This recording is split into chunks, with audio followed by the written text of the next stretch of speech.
Welcome back to The Deep Dive. Ready to explore some fascinating territory? Always. Today, we're going to take a deep dive into some of Jesus' teachings. Okay. Specifically, we're looking at their spiritual and esoteric implications. Sounds intriguing. Yeah, and we'll be using this great article from the Spiritual Seek as our guide.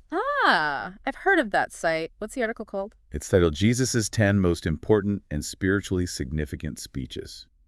Okay, so we're not just talking about, like, any random quotes. This is the big stuff. Exactly. We're talking about teachings that offer some really profound insights into universal truths and personal growth. And I bet we'll find some surprises along the way. Oh, for sure. We're not just going to skim the surface here. We're going to really unpack these teachings. I like it. To start us off, we've got 10 speeches and teachings on our list. 10. Wow, that's quite a few. Yeah, and each one offers a unique perspective.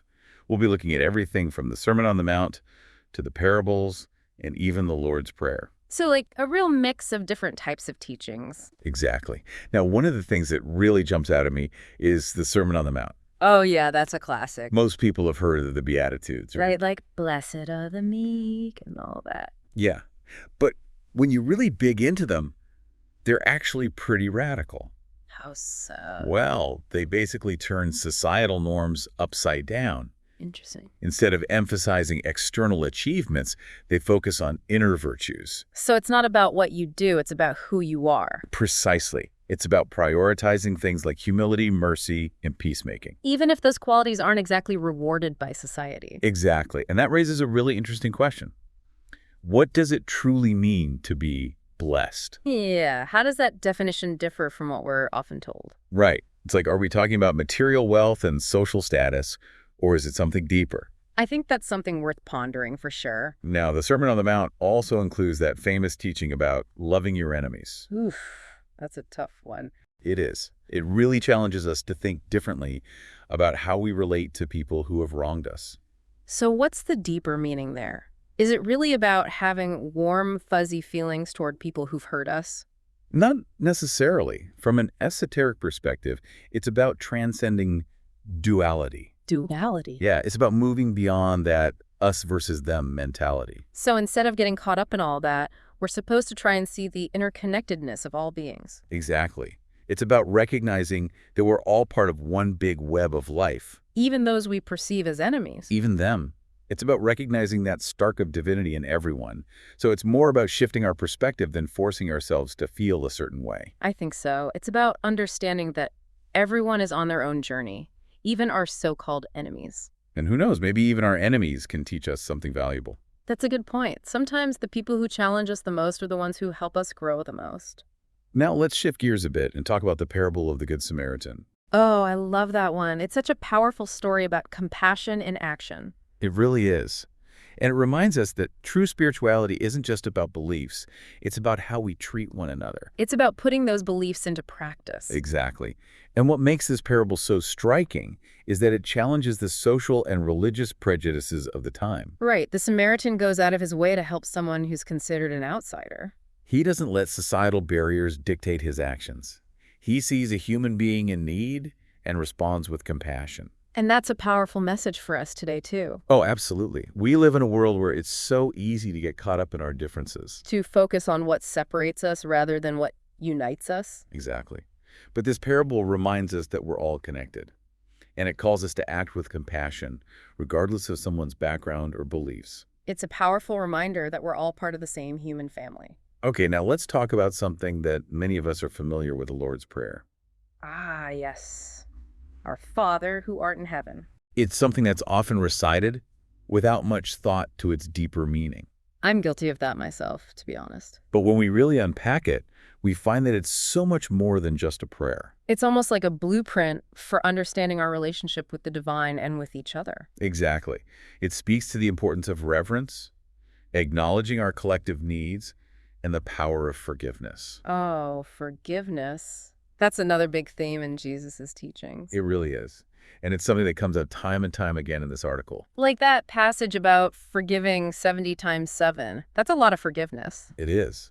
So what's the spiritual significance behind that emphasis on forgiveness? Well, it's not just about letting the other person off the hook. It's about freeing ourselves from the burden of resentment and anger. Because holding on to those negative emotions can really weigh us down. They can prevent us from moving forward in our lives and in our spiritual growth. So forgiveness is an act of self-love, in a way.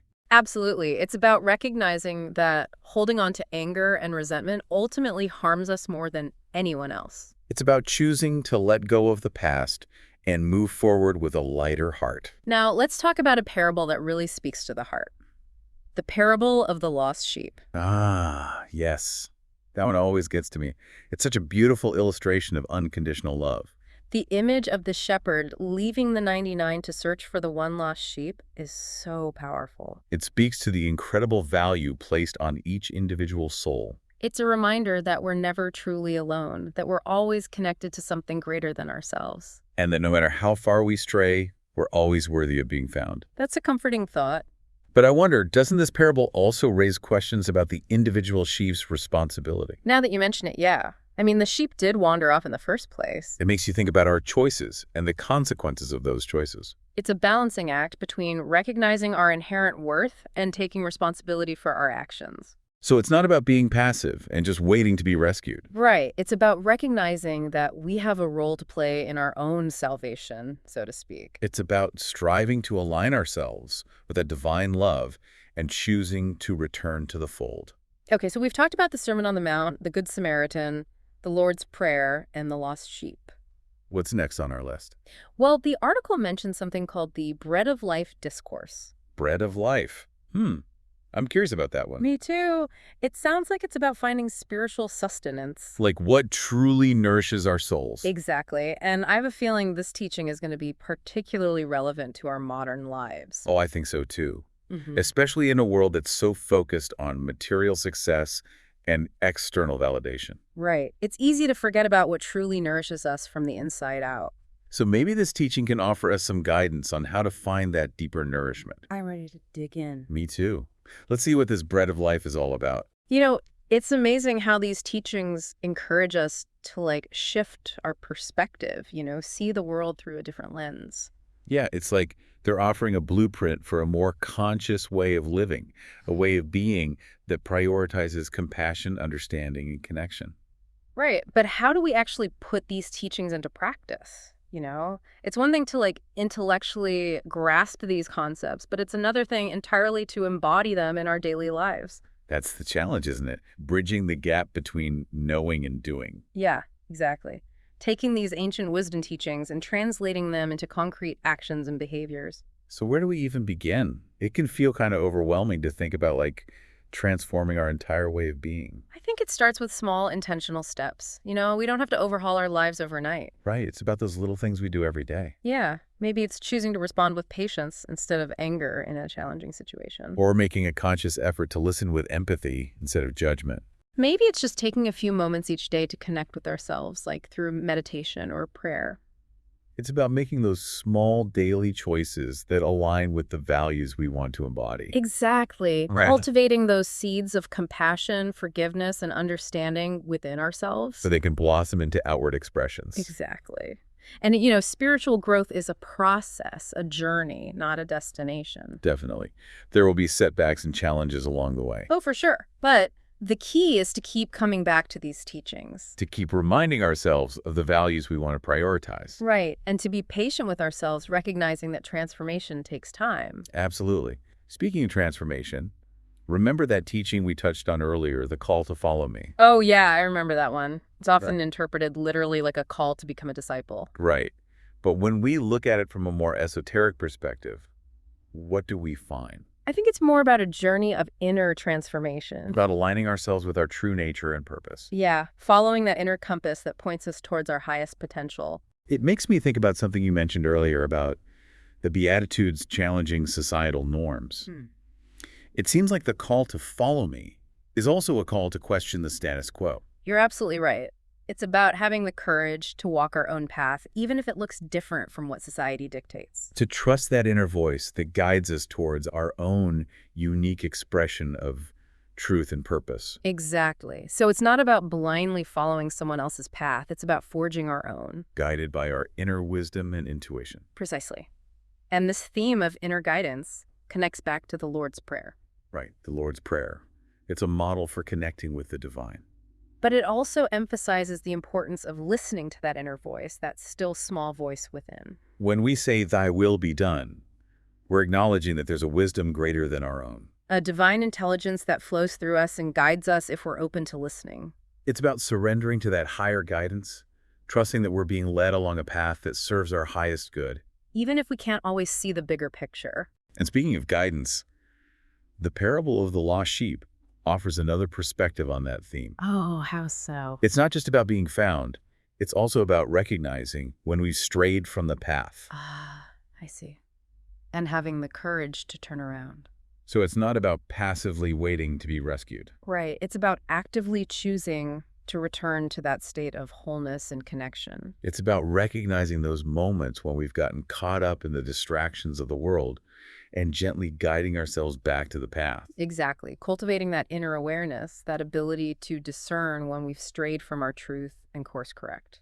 And recognizing that we all make mistakes, that we all have moments of getting lost. But the important thing is to keep coming back to that source of love and guidance. Absolutely. Now let's explore the Bread of Life discourse in a little more depth. Okay. We talked about it earlier in terms of spiritual nourishment. Right, finding that deeper sustenance. But I think it's worth unpacking further, considering how relevant it is to our modern lives. Yeah, especially in a world that often prioritizes material success and external validation. This teaching challenges us to consider what truly nourishes our souls. To recognize that lasting fulfillment doesn't come from chasing fleeting pleasures or external achievements. So it's about shifting our focus from external validation to internal fulfillment. Exactly. It's about recognizing that we already have everything we need within us to experience true joy, peace, and purpose. It's about connecting with that divine spark that resides within each of us. And allowing it to illuminate our lives. It's a powerful reminder that we don't need to search outside of ourselves for happiness or validation. It's all right here within us, waiting to be discovered and nurtured.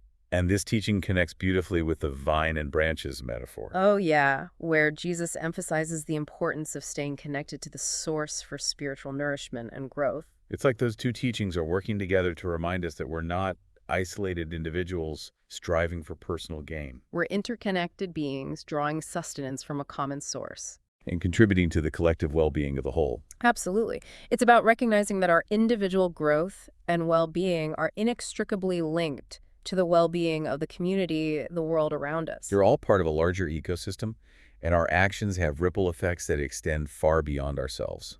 So it's not just about our personal spiritual journeys. It's about recognizing our interconnectedness and acting in ways that contribute to the healing and transformation of the world. Exactly, shifting from a me mentality to a we mentality. It's about recognizing that we're all in this together, and our actions have the power to create a more just, compassionate, and loving world. And that brings us back to the Beatitudes, which challenge us to embody those very qualities: compassion, humility, mercy, and peacemaking.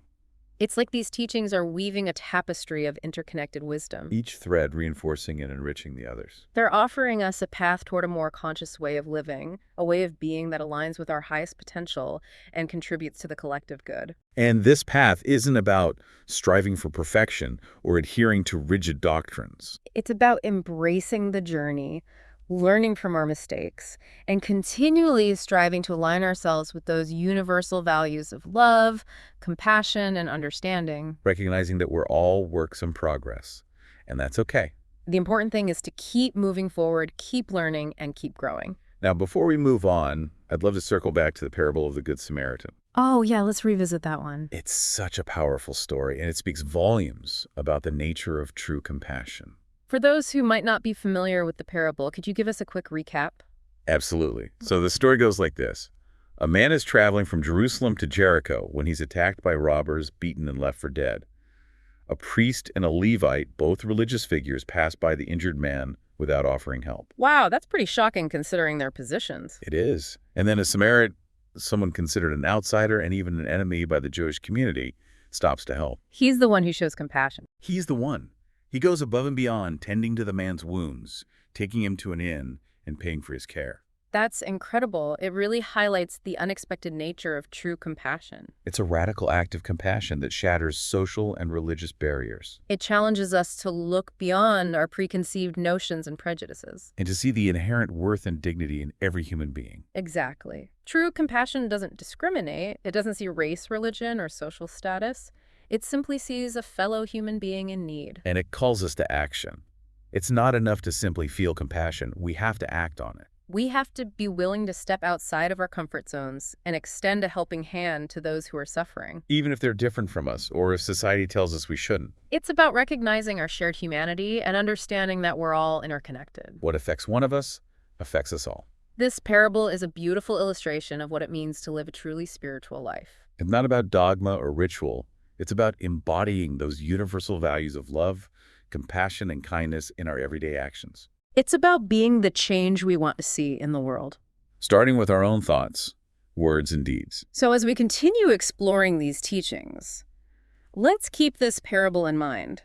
Let's ask ourselves, how can we be the Good Samaritan in our own lives? How can we embody that radical compassion and extend it to everyone we encounter, regardless of their background or circumstances? It's amazing how these teachings, though ancient, still feel so relevant to our modern lives, you know? They offer a timeless wisdom that transcends cultural boundaries. Yeah, they really speak to the core of what it means to be human. Absolutely. We've covered so much ground in this deep dive, exploring teachings about love, forgiveness, inner transformation, and the importance of connecting with something greater than ourselves. It's been quite a journey. It has. But what I find particularly compelling is how these teachings challenge us to look inward.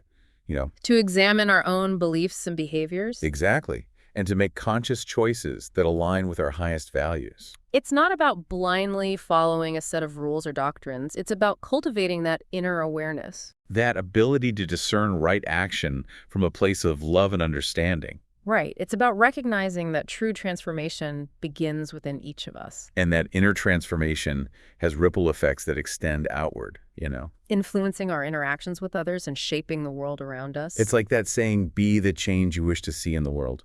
Gandhi's words, yes. And they perfectly encapsulate the essence of these teachings. It's not enough to simply talk about love, compassion, and forgiveness. We have to embody those qualities in our daily lives. So it's about walking the walk, not just talking the talk. Exactly.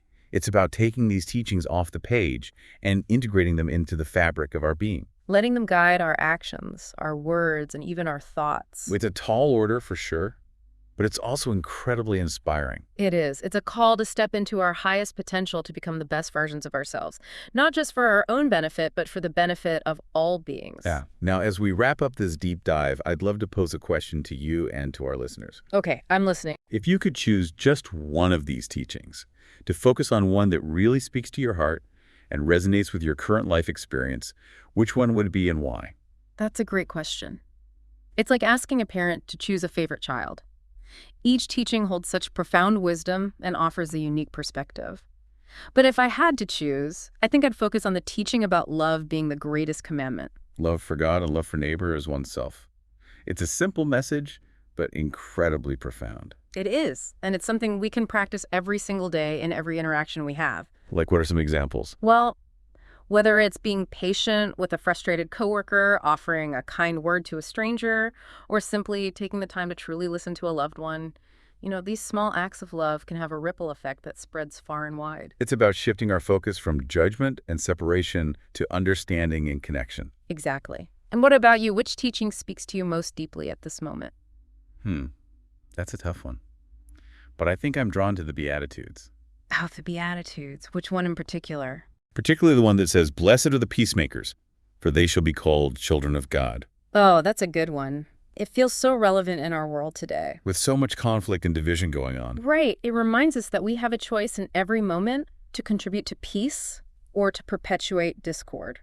And it doesn't have to be about grand gestures or solving global conflicts. It can be as simple as choosing kindness over anger in a heated conversation, or seeking to understand rather than judge someone with a different perspective. It's about recognizing that peace begins within each of us. And radiates outward. Touching everyone we encounter. What a powerful image to end on peace, radiating outward like ripples on a still pond. So as we wrap up this deep dive, we invite you, our listeners, to join us in this ongoing exploration. Choose a teaching that speaks to your heart and explore how you might integrate it into your own life. What small steps can you take today to embody these timeless truths? What shifts in perspective might occur? How might your relationships transform? Remember, the journey of spiritual growth is a deeply personal one. There's no right or wrong way to do it. Take what serves you, leave what doesn't, and above all, approach these teachings with an open heart and a curious mind. Thank you for joining us on this deep dive into the spiritual teachings of Jesus. Until next time, keep seeking, keep exploring, and keep diving deep into the mysteries of life.